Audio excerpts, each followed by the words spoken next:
باپ اور بیٹے اور روح القدس کے نام میں آمین۔ ہمارے لیے آج کی تلاوت انجیل مقدس بمطابق مقدس لوکا۔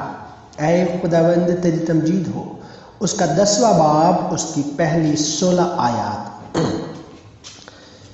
اس کے بعد خداوند نے 72 اور مقرر کیے اور انہیں 2 کر کے ہر شہر اور گاؤں کو اپنے آگے بھیجا جہاں وہ خود جانے کو تھا، اور وہ ان سے کہتا تھا کہ فصل تو بہت ہے پر مزدور تھوڑے ہیں، اس لیے فصل کے مالک کی منت کرو کہ وہ اپنی فصل کاٹنے کے لیے مزدور بھیج دے۔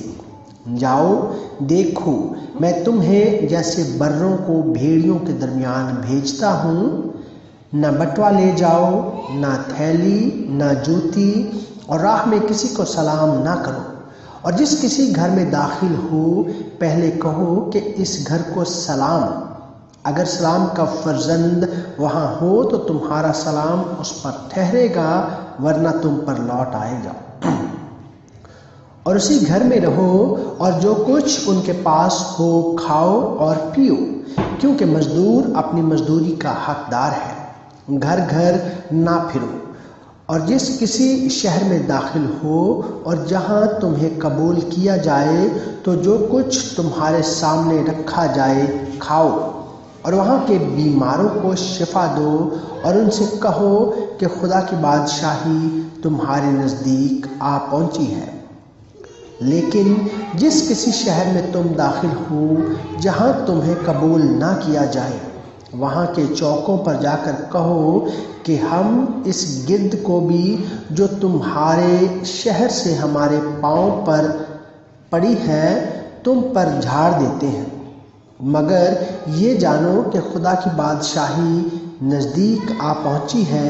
میں تم سے کہتا ہوں کہ سدوم کا حال اس شہر کی نسبت زیادہ قابل برداشت ہوگا۔ اے کورزین، تجھ پر افسوس، اے بیت سیدا تجھ پر افسوس، کیونکہ یہ معجزے جو تمہارے درمیان دکھائے گئے اگر سور اور سیدون میں دکھائے جاتے تو وہ ٹاٹ اوڑھ کر اور خاک میں بیٹھ کر کب کے تائب ہو گئے ہوتے۔ سور اور سیدون کا حال عدالت کے دن تمہاری نسبت زیادہ قابل برداشت ہوگا۔ اور اے کفرنہوم، کیا تو آسمان تک بلند کیا جائے گا؟ تو عالم اسفل میں اترے گا۔ جو تمہاری سنتا ہے وہ میری سنتا ہے، اور جو تمہیں ناچیز جانتا ہے وہ مجھے ناچیز جانتا ہے، اور جو مجھے ناچیز جانتا ہے وہ اسے ناچیز جانتا ہے جس نے مجھے بھیجا ہے۔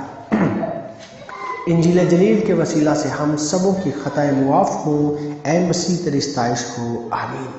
عجیب مشیر، خدائے قادر، ابدیت کا باپ، صلح سلامتی کا رئیس، اول اور آخر، ابتدا اور انتہا، الفا اور اومیگا، قدوس قدوس قدوس خداوند لشکروں کے خدا، آسمان اور زمین تیرے جلال سے معمور ہے۔ اے میری یہوہ خدا، پیار سے بھرے خدا، پیارے خدا، تو جو قہر کرنے میں دھیما اور شفقت میں غنی ہے، میں آپ کی جتنی بھی تعریف کروں وہ کم ہے، کیونکہ آپ بے حد تعریف کے حمد و ثنا کے لائق ہو۔ اے میرے یہوہ خدا، پاک کلام میں سے جو کچھ بھی پڑھا گیا سنا گیا اسے ہمارے ذہن میں نقش کر دیجئے۔ ہمیں پاک کلام کے نیک، سیدھے اور سچے راستے پر چلنے کی توفیق عطا فرما دیجئے۔ بدی اور برائی کے راستہ سے ہم کو دور رکھیے۔ ہماری جو بھی نیک اور جائز خواہشات ہیں اپنے الہی خزانہ میں سے پوری کیجیے۔ ہر دم ہر لمحہ ہماری حفاظت فرمائیے۔ یہ سب کچھ مانگتا ہوں تیرے بیٹے اپنے خداوند یسوع المسیح کے وسیلہ سے، آمین۔